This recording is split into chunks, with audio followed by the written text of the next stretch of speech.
You're holding something that can't hold itself. Its skull isn't fused yet. Its neck can't support its own head. It can't crawl, can't cling, can't run from anything.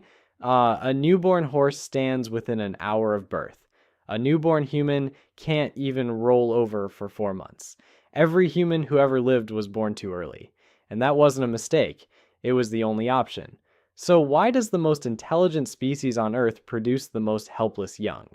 The story starts with a trade-off that happened millions of years ago. Your ancestors did something radical, like they stood up.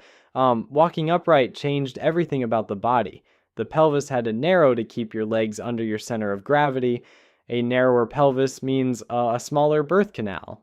Meanwhile, another change was happening above the neck. Brains were getting bigger, much bigger, so evolution faced a geometric nightmare. A bigger head needed to fit through a shrinking hole. Something had to give, and what gave was timing. Instead of finishing the brain inside the womb, evolution kicked the baby out early. Think about that for a second. Today, when you see a newborn struggling to focus its own eyes, you're watching this trade-off in real time.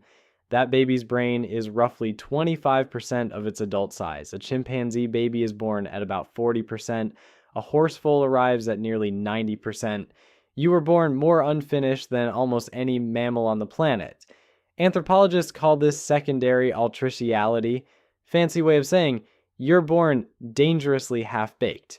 If human gestation matched other primates proportionally, pregnancy would last about 21 months, almost 2 years inside the womb. That baby would be born walking, but it would also kill the mother. So here we are. The species that gives birth to its young before they're ready, not because of poor design, but because of brilliant compromise. So what actually happens inside a baby's brain after birth? Something extraordinary. In the first year alone, a baby's brain forms over 1 million new neural connections per second. No other period in your life comes close to that rate. Think of it like building a city. Other mammals are born into a city that's mostly finished. Human babies are born into a construction site. The wiring isn't done, the roads aren't paved, but here's the secret advantage. The city gets built according to the environment it lands in. A baby born in the Arctic will wire its brain differently than one born in the Sahara. Same hardware, different software installation. This is called neuroplasticity, and it's the whole point. If the brain arrived fully formed, it would be optimized for one environment. By arriving unfinished, it can adapt to any environment. That's why you can learn any language on Earth as an infant. Your mouth and brain haven't specialized yet, but there's a cost to all this flexibility. Total helplessness. A human newborn can do almost nothing for itself. It can cry, it can suck, it can grip your finger with surprising force. That grip reflex is ancient, a leftover from when babies clung to fur. Your baby doesn't have fur to grab anymore, but the reflex remains, like a postcard from a world that no longer exists. Wait, seriously, a postcard? More like a firmware update that never got uninstalled. And this leads to something even stranger about the timeline. The human brain at birth weighs about 350 grams. By age 1, it's already over a kilogram.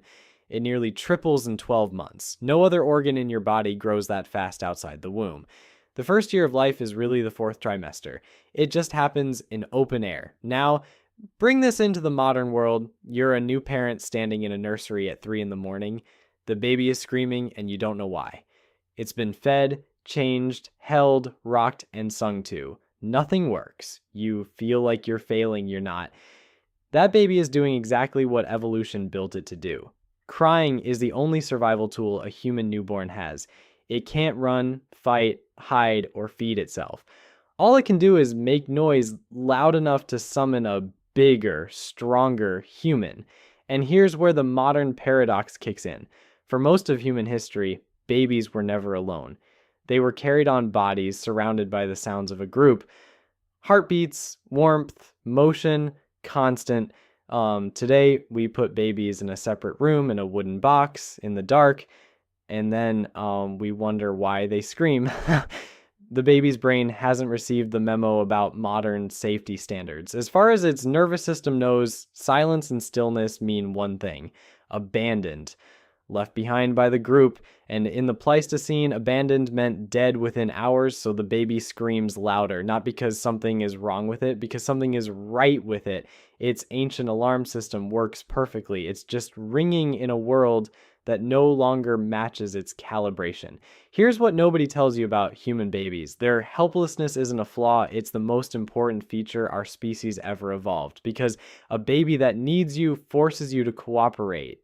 It forces you to communicate, to plan ahead, to build relationships that outlast any single moment of crisis.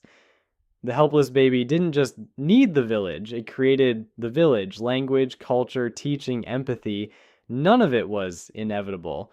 All of it was pulled into existence by a creature that couldn't survive alone. Other species bet on strong offspring. We bet on strong bonds, and it worked. It worked so well that we colonized every continent, built cities on rivers and deserts and frozen tundra, sent our own machines past the edge of the solar system, all because one small primate couldn't walk at birth.